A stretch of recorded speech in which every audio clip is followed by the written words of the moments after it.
Hi friends, Telugu career హబ్కి స్వాగతం. ఈరోజు మనం ఇండియన్ పాలిటీలో రాష్ట్రపతి టాపిక్కి సంబంధించి కొన్ని ముఖ్యమైన అలాగే కొంచెం కష్టమైన ప్రశ్నలు చూద్దాం. ఈ వీడియో డీటెయిల్ ఎక్స్ప్లెనేషన్తో చేయడం జరిగింది. వీడియోని చివరి వరకు చూడండి. తప్పకుండా మీ నాలెడ్జ్ని టెస్ట్ చేసేలా అయితే ఈ వీడియో ఉంటుంది.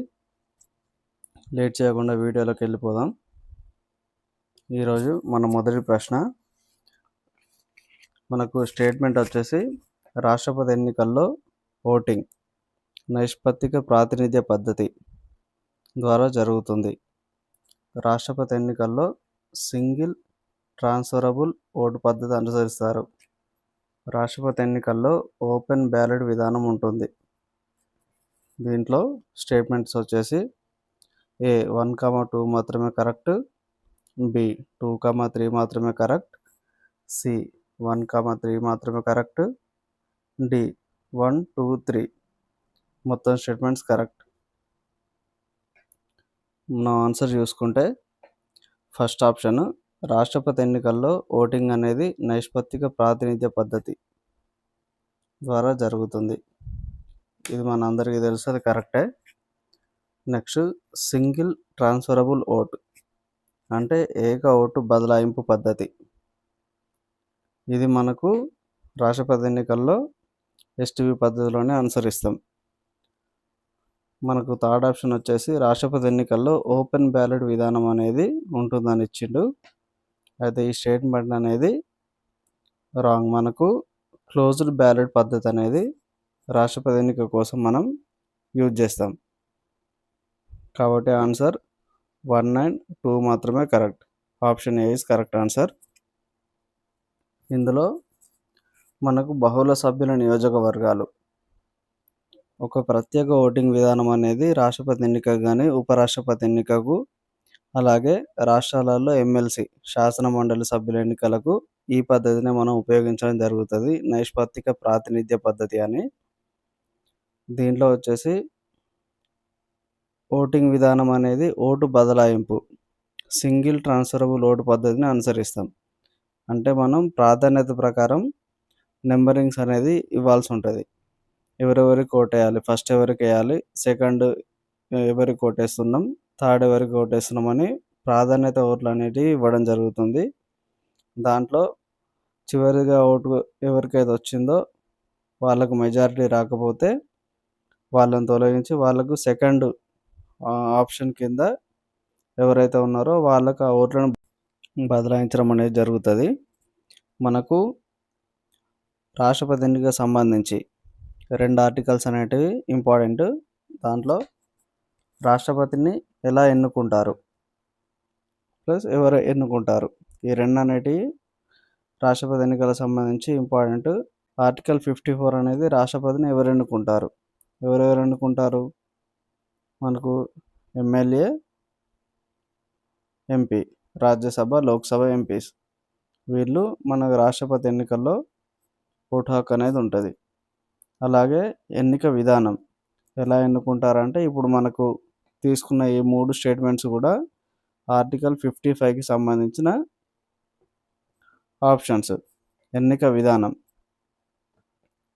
నైష్పత్తిక ప్రాతినిధ్య పద్ధతి, సింగిల్ ట్రాన్స్ఫరబుల్ ఓటు పద్ధతి, అలాగే క్లోజ్డ్ బ్యాలెట్ విధానం. ఈ 3 అనేటివి కూడా 55వ ఆర్టికల్ కింద వస్తాయి. వీటి ప్రకారం మనం రాష్ట్రపతి ఎన్నిక అనేది చేసుకోవడం జరుగుతుంది. రెండవ ప్రశ్న, ఈ కింది ప్రకటనలు పరిశీలించడం అడుగుతున్నాడు. దీంట్లో రాష్ట్రపతి ఎన్నికకు సంబంధించి అన్ని వివాదాలను సుప్రీంకోర్టే పరిష్కరిస్తుంది. రెండో స్టేట్మెంట్ వచ్చేసి ఎన్నిక చెల్లదని ప్రకటించిన రాష్ట్రపతి అప్పటి వరకు చేసిన చర్యలు చెల్లుతాయి. మనకు రాష్ట్రపతి ఎన్నికకు సంబంధించి అన్ని వివాదాలను కూడా సుప్రీంకోర్టే పరిష్కరిస్తుంది. ఇది కరెక్టే.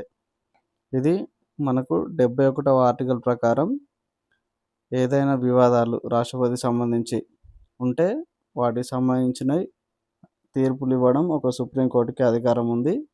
ఆర్టికల్ 71 ప్రకారం వాటిని సుప్రీంకోర్టే పరిష్కరిస్తుంది. ఎన్నిక చెల్లదని ప్రకటించిన తర్వాత కూడా రాష్ట్రపతి అప్పటి వరకు చేసిన చర్యలు చెల్లుతాయంటే అప్పటి వరకు చేసిన చర్యలు చెల్లుతాయి. కాబట్టి ఈ స్టేట్మెంట్ కూడా కరెక్టే. మన కరెక్ట్ ఆన్సర్ వచ్చేసి సి 1 and 2. మనకు మూడో ప్రశ్న, ఈ క్రింది ప్రకటనలు పరిశీలించండి. స్టేట్మెంట్ వచ్చేసి రాష్ట్రపతిపై అభిశంసన ఇంపీచ్మెంట్ ప్రక్రియను లోక్సభ లేదా రాజ్యసభ ఏదైనా ఒకటి ప్రారంభించవచ్చు అని అడిగిండు. అభిశంసన తీర్మానం ప్రవేశపెట్టడానికి కనీసం 14 రోజుల నోటీస్ అనేది అవసరం. మూడో స్టేట్మెంటు తీర్మానానికి మొత్తం సభ్యుల 2/3 వంతు మద్దతు అనేది అవసరం. దీంట్లో రాష్ట్రపతిపై అభిశంసన ఇంపీచ్మెంట్ ప్రక్రియను లోక్సభ కానీ రాజ్యసభ కానీ దేంట్లోనైనా ప్రారంభించుకోవచ్చు. ఇది కరెక్టే. మనకు అభిశంసన తీర్మానం ప్రవేశపెట్టడానికి కనీసం 14 రోజుల ముందు నోటీస్ అనేది ఇవ్వాల్సిన అవసరం ఉంటుంది. ఈ స్టేట్మెంట్ కరెక్టే. తీర్మానానికి మొత్తం సభ్యుల 2/3 వంతు మద్దతు అనేది అవసరం. తీర్మానం పాస్ కావాలంటే 2/3 వంతు మద్దతు అనేది అవసరం. కాబట్టి ఈ స్టేట్మెంట్ కూడా కరెక్టే. కాబట్టి ఆన్సర్ డి 1, 2, 3 ఆర్ కరెక్ట్. మనకు ఆర్టికల్ 61 ప్రకారం రాజ్యాంగ ఉల్లంఘన అనే కారణంతో రాష్ట్రపతిని తొలగించే అధికారం అనేది మనకు రాజ్యాంగం అనేది కల్పించింది. దాని ప్రకారం మనం రాష్ట్రపతిని తొలగించాలంటే ఫస్ట్ లోక్సభ కానీ రాజ్యసభ కానీ ఏదైనా ఒక సభలో అభిశంసన తీర్మానాన్ని ప్రవేశపెట్టవచ్చు. దానికి కనీసం 1/4 వంతు సభ్యుల మద్దతుతోటి 14 రోజుల ముందస్తు అనుమతితోటి మనం ఆ సభలో లేఖ ఇవ్వాల్సి ఉంటుంది. స్పీకర్కి కానీ చైర్మన్కి కానీ ఇచ్చిన తర్వాత 2/3 వంతు సభ్యుల ఆమోదంతో మాత్రమే ఆ సభ ఆమోదం తెలిపితే మరొక సభకు ఆ తీర్మానం అనేది వెళ్ళడం జరుగుతుంది. నాలుగో ప్రశ్న, ఈ కింది ప్రకటనలు పరిశీలించని అడిగిండు. రాష్ట్రపతి రాజ్యసభ సభ్యులను నామినేట్ చేయవచ్చు. రాష్ట్రపతి లోక్సభ సభ్యులను నామినేట్ చేయవచ్చు. మనకు ఆర్టికల్ 80(1)(a) దీని ప్రకారం రాజ్యసభకు సభ్యులను నామినేట్ చేస్తారు రాష్ట్రపతి. ఎంతమందిని? 12 మందిని నామినేట్ చేస్తారు. వీళ్ళు వివిధ రంగాలలో వాళ్ళ ప్రతిభ కనబరిచిన వాళ్ళు ఎవరైతే ఉంటారో వాళ్ళను నామినేట్ చేసే అధికారం ఉంది. అదే ఇంతకుముందు లోక్సభకు కూడా 2 ఆంగ్లో ఇండియన్స్ని నామినేట్ చేసే అధికారం రాష్ట్రపతికి ఉంటుండే. కానీ మనం ఎప్పుడైతే 2020లో ఒక చట్టం తీసుకుని వచ్చినాం, రాజ్యాంగ సవరణ చేసినాం, దాని ప్రకారం అప్పటి నుంచి ఈ ఆంగ్లో ఇండియన్స్ని తీసుకోవడం అంటే నామినేట్ చేయడం అనేది రాష్ట్రపతికి ఉన్న అధికారం నుంచి తొలగించడం జరిగింది. కాబట్టి ప్రస్తుతం ఒక రాజ్యసభ సభ్యులను మాత్రమే నామినేట్ చేసే అధికారం ఉంది. లోక్సభ సభ్యులను నామినేట్ చేసే అధికారం రాష్ట్రపతికి లేదు. ప్రజెంట్ నామినేషన్స్ లోక్సభకి ఏం లేవు, అందరూ కూడా డైరెక్ట్ ఎన్నిక కావడం మాత్రమే ఉంది. కాబట్టి స్టేట్మెంట్ ఏ ఒకటి మాత్రమే కరెక్ట్. మనకు ఐదో ప్రశ్న, ఈ క్రింది ప్రకటనలు పరిశీలించండి అని అడిగిండు. రాష్ట్రపతి తన రాజీనామాను ఉపరాష్ట్రపతికి సమర్పిస్తాడు. రాష్ట్రపతి తొలగింపు ప్రక్రియను ఇంపీచ్మెంట్ అంటారు. దీంట్లో స్టేట్మెంట్స్ ఏ ఒకటి మాత్రమే కరెక్ట్, 2 మాత్రమే కరెక్ట్, 1 మరియు 2 ఏది కాదు. దీంట్లో మనకు రాష్ట్రపతి రాజీనామాను ఉపరాష్ట్రపతికి సమర్పిస్తాడు. ఈ స్టేట్మెంట్ కరెక్టే. అలాగే రాష్ట్రపతి తొలగింపు ప్రక్రియను ఇంపీచ్మెంట్ అంటారు. ఇంపీచ్మెంట్ అంటే అభిశంసన. కాబట్టి ఈ స్టేట్మెంట్ కూడా కరెక్టే. ఆరో ప్రశ్నకు వెళ్ళే ముందు మీరు ఏ సబ్జెక్ట్ నుంచి అయితే మరిన్ని MCQs కానీ ప్రీవియస్ ఇయర్ క్వశ్చన్స్ కానీ కావాలో కామెంట్లో చెప్తే నెక్స్ట్ వీడియో వాటిపైన తీసుకొద్దాం. ఇంకా తెలుగు కెరీర్ హబ్ ఛానల్ని సబ్స్క్రైబ్ చేయకపోతే ఇప్పుడే సబ్స్క్రైబ్ చేసుకోండి. ఆరో ప్రశ్న, ఈ క్రింది ప్రకటనలు పరిశీలించనని అడిగిండు. పాకెట్ వీటో భారత రాష్ట్రపతికి లభ్యమయ్యే అధికారాలలో ఒకటి. రాజ్యాంగంలో పాకెట్ వీటో అనే పదం అనేది ప్రస్తావించబడింది. పాకెట్ వీటో ఉపయోగించిన మొదటి రాష్ట్రపతి జ్ఞాని జైల్ సింగ్. దీనికి సంబంధించి స్టేట్మెంట్స్ కూడా ఇవ్వడం జరిగింది.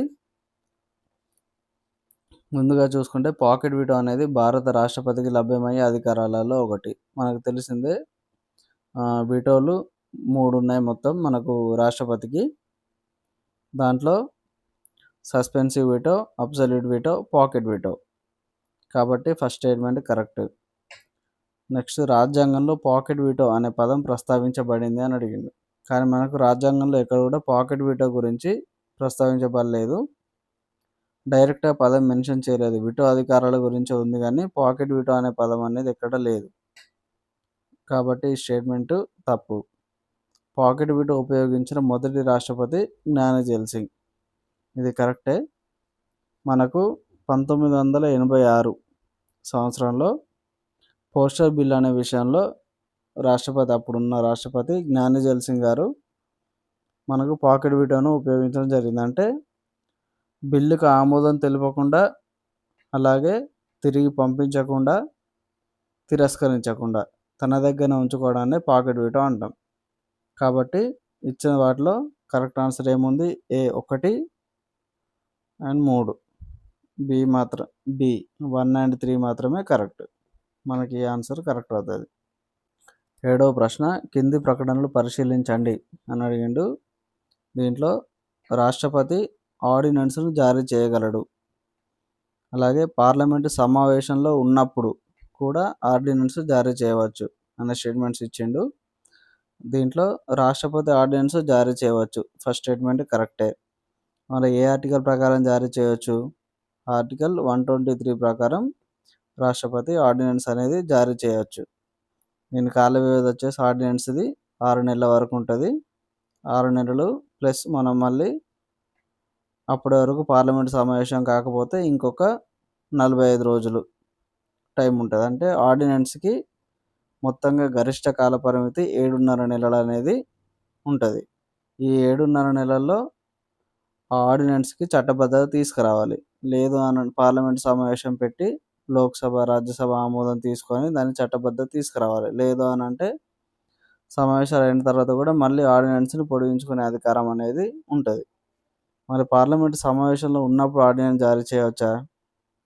లేదు. ఎట్టి పరిస్థితిలో పార్లమెంటు సమావేశంలో ఉంది అని అంటే ఏదైతే చట్టం తీసుకుని వచ్చిందో దానికి అప్పుడే ఆమోదం తెలుపుకునే అవకాశం ఉంటుంది. కాబట్టి ఆర్డినెన్స్ రాష్ట్రపతి జారీ చేసే అవకాశం ఉండదు. కాబట్టి మనకు స్టేట్మెంట్ ఏ మాత్రమే 1 మాత్రమే కరెక్ట్ అవుతుంది. 8వ ప్రశ్న, ఈ క్రింది ప్రకటనను పరిశీలించండి అని అడిగిండు. దీంట్లో రాష్ట్రపతి రాజ్యాంగ సవరణ బిల్లుపై అబ్సల్యూట్ వీటో ఉపయోగించవచ్చు, సాధారణ బిల్లులపైన సస్పెన్సివ్ వీటో ఉపయోగించవచ్చు, మనీ బిల్లులపై సస్పెన్సివ్ వీటో ఉపయోగించలేడు అనే 3 స్టేట్మెంట్స్ ఇవ్వడం జరిగింది. రాజ్యాంగ సవరణ బిల్లుపై అబ్సల్యూట్ వీటో ఉపయోగించవచ్చు అంటే సవరణ బిల్లులపైన ఎటువంటి వీటో అధికారం కూడా రాష్ట్రపతికి లేదు. కాబట్టి స్టేట్మెంట్ తప్పు. సాధారణ బిల్లులపై సస్పెన్సివ్ వీటో ఉపయోగించవచ్చు. సాధారణ బిల్లులపైన ఎటువంటి వీటోనైనా ఉపయోగించే అధికారం రాష్ట్రపతి గారికి ఉంది. అలాగే మనీ బిల్లుపై సస్పెన్సివ్ వీటో ఉపయోగించలేడు. ఆల్రెడీ స్టేట్మెంట్లోనే ఉపయోగించలేడు అని చెప్పిండు కాబట్టి ఈ స్టేట్మెంట్ కూడా కరెక్టే. మనకు ఆన్సర్ వచ్చేసి ఏ 2, 3 మాత్రమే కరెక్ట్. మనకు వీటో అధికారాలు రాష్ట్రపతికి కల్పించిన వీటో అధికారాలు అనేటివి ఆర్టికల్ 111 సంబంధించినవి రాజ్యాంగంలో ఇవ్వడం జరిగింది. దీని ప్రకారం రాష్ట్రపతికి 3 వీటో అధికారాలు అనేటివి ఉంటాయి. ఓవరాల్గా బిల్లు పైన రాష్ట్రపతికి 4 అధికారాలు ఉంటాయి. ఒకటి, బిల్లుని ఆమోదించడం, ఆమోదించిన తర్వాత అక్కడి వరకు ఆ ప్రాసెస్ అయిపోతుంది. లేదు అని అంటే ఆ బిల్లుని అబ్సల్యూట్ వీటో అంటే తిరస్కరించడం, ఆ బిల్లుని తిరస్కరించవచ్చు. లేదు అని అంటే ఆ బిల్లుని సస్పెన్సివ్ వీటో ఉపయోగించి పునఃపరిశీలనకి తిరిగి పార్లమెంట్కి పంపవచ్చు. లేదు అని అంటే పాకెట్ వీటో, ఆ బిల్లుకి అటు ఆమోదం తెలుపకుండా, తిరస్కరించకుండా, ఏమీ చేయకుండా పాకెట్ వీటో అనేది ఉపయోగించుకొని వాటిని తన దగ్గరనే ఉంచుకోవడం. ఇలా 4 ఆప్షన్ అనేవి రాష్ట్రపతికి బిల్లు మీద ఉంటాయి. మనీ బిల్ అనేది రాష్ట్రపతి ముందస్తు అనుమతితో మాత్రమే మనం లోక్సభలో ఫస్ట్ ప్రవేశపెడతాం కాబట్టి దానిని మళ్ళీ తిరస్కరించడానికి అవకాశం లేదు. కాబట్టి ఆప్షన్ 2, 3 మాత్రమే కరెక్ట్. 9వ ప్రశ్న, మనీ బిల్ రాష్ట్రపతి ముందస్తు సిఫారసుతో మాత్రమే ప్రవేశపెట్టబడుతుంది. మనీ బిల్లును రాష్ట్రపతి తిరిగి పరిశీలనకు పంపవచ్చు. ఈ రెండు ఉన్నాయి. దీంట్లో మనీ బిల్ అనేది రాష్ట్రపతి గారు ముందస్తు అనుమతితో మాత్రమే పంపించడం జరుగుతుంది కాబట్టి స్టేట్మెంట్ కరెక్ట్. మనీ బిల్లును రాష్ట్రపతి తిరిగి పరిశీలనకు పంపవచ్చు అంటే పంపలేడు. ఎందుకంటే ఫస్ట్ అనుమతి తీసుకున్న తర్వాతనే రాజ్యసభలో లోక్సభలో రెండిట్లో కూడా ఆమోదం పొందుతుంది కాబట్టి మనకు ఓన్లీ స్టేట్మెంట్ ఒకటి మాత్రమే కరెక్ట్ అవుతుంది. అసలు ఈ మనీ బిల్ అంటే ఏంటి? దీని గురించి ఆర్టికల్ 110 అనేది తెలుపుతుంది. దీంట్లో ఫస్ట్ ఒక బిల్లు మనీ బిల్ అవునా కాదా అని తెలిపే అధికారం మనకు లోక్సభ స్పీకర్కు ఉంటుంది. లోక్సభ స్పీకర్ ఒక బిల్లు మనీ బిల్ అవునా కాదా అనేది ఆయన డిసైడ్ చేస్తాడు. డిసైడ్ చేసిన తర్వాత ఆ మనీ బిల్లుని రాష్ట్రపతి గారికి పంపించడం జరుగుతుంది. ముందస్తు అనుమతి పొందిన తర్వాత ఫస్ట్ లోక్సభలో మాత్రమే ప్రవేశపెట్టాలి. రాజ్యసభలో పెట్టడానికి వీల్లేదు. లోక్సభలో ఆమోదం పొందిన తర్వాత రాజ్యసభకు పంపించి 14 రోజులు గడువు ఇవ్వడం జరుగుతుంది. ఈ 14 రోజుల్లోపు రాజ్యసభ ఏవైనా అంశాల మీద ఏమైనా చేంజెస్ చేయాలనుకుంటే పరిశీలన కోసం మళ్ళీ లోక్సభకు సిఫారసు చేయవచ్చు. లేదు అని అంటే 14 రోజుల్లోపు ఆమోదం తెలిపి రాష్ట్రపతి సిగ్నేచర్ కోసం పంపించవచ్చు. వన్స్ రాష్ట్రపతి గారు ఆమోదం తెలిపితే ఆ బిల్ అనేది మనీ బిల్ చట్టంగా మారుతుంది. కాబట్టి ఆప్షన్ 1 మాత్రమే కరెక్ట్. 10వ ప్రశ్న, రాష్ట్రపతి ఎన్నికల్లో ఓట్ల విలువ అన్ని రాష్ట్రాల శాసనసభ్యులకు ఒకే విధంగా ఉంటుంది. రాష్ట్రపతి ఎన్నికల్లో పార్లమెంటు సభ్యుల ఓట్లకు కూడా విలువ నిర్ణయించబడుతుంది. మనం చూసుకుంటే ఓట్ల విలువ అన్ని రాష్ట్రాల శాసనసభ్యులకు ఒకే విధంగా ఉంటుందా అంటే ఉండదు.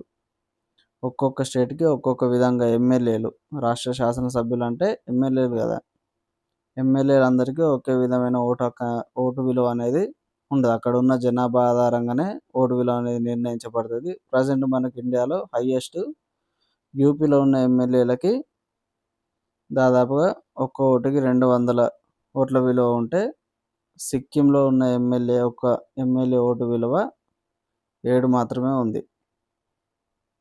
అలాగే పార్లమెంటు సభ్యులకు ఓట్ల విలువ సమానంగా ఉంటుందా అని స్టేట్మెంట్ ఇచ్చిండు. ఇది వాళ్ళ ఎంపీలకు కూడా ఓటు విలువ అనేది ఉంటుంది, అది సమానంగానే ఉంటుంది. మళ్ళీ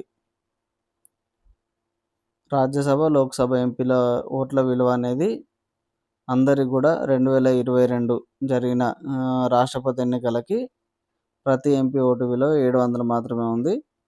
ఇది అందరికి సమానంగా ఉంటుంది. కానీ ఎమ్మెల్యేలకు మాత్రం డిఫరెంట్గా ఉంటుంది. కాబట్టి కరెక్ట్ ఆన్సర్ వచ్చేసి రాష్ట్రపతి ఓట్ల విలువ అన్ని రాష్ట్రాల శాసనసభ్యులకు ఒకే విధంగా ఉంటుందనేది తప్పు. రాష్ట్రపతి ఎన్నికల్లో పార్లమెంటు సభ్యుల ఓట్లకు కూడా విలువ నిర్ణయించబడుతుంది అనేది కరెక్ట్. కాబట్టి బి 2 మాత్రమే కరెక్ట్. వీడియో నచ్చినట్లయితే సబ్స్క్రైబ్ చేసుకోండి ఛానల్ని. మరిన్ని వీడియోస్తో మళ్ళీ కలుద్దాం.